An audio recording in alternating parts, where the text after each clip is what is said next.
Welcome, and thanks for joining me.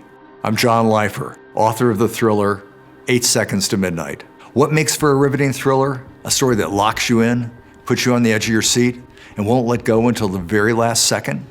For starters, a plot with potentially devastating consequences, but a plot that also must be plausible.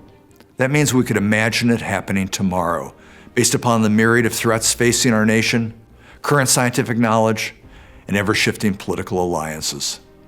Add to the plot a hero in whom we see the inevitable flaws of humanity, and a villain who, despite his unthinkable acts, possesses unexpected strengths, and you have a powerful formula for a memorable story.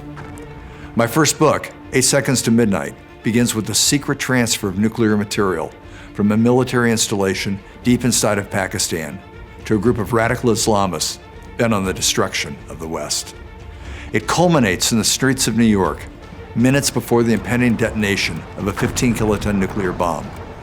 The city's survival hinges on one man, Commander Hart, and his ability to ferret out the perpetrators, discern where the weapon is hidden, and disable it before midnight on December 31st. Believable at its core? Before you answer, let me share with you a startling revelation I learned during an interview with America's chief nuclear weapons designer, Ted Taylor. Many years ago, Taylor told me, and I quote, "I could build a 15-kiloton bomb in my kitchen, certainly powerful enough to kill 1 million people in the middle of Manhattan." It wasn't hyperbole on Taylor's part. Rather, it was an honest and blunt assertion that it didn't take rocket science to create a devastating chain reaction. 15 kilotons is the same yield as a Hiroshima blast, which killed or seriously injured more than 100,000 people. We have the science, the ever-shifting political alliances, and the threats to make this story come to life.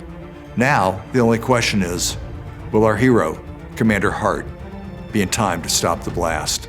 And what happens if he is not? You're going to have to read 8 Seconds to Midnight to find the answers.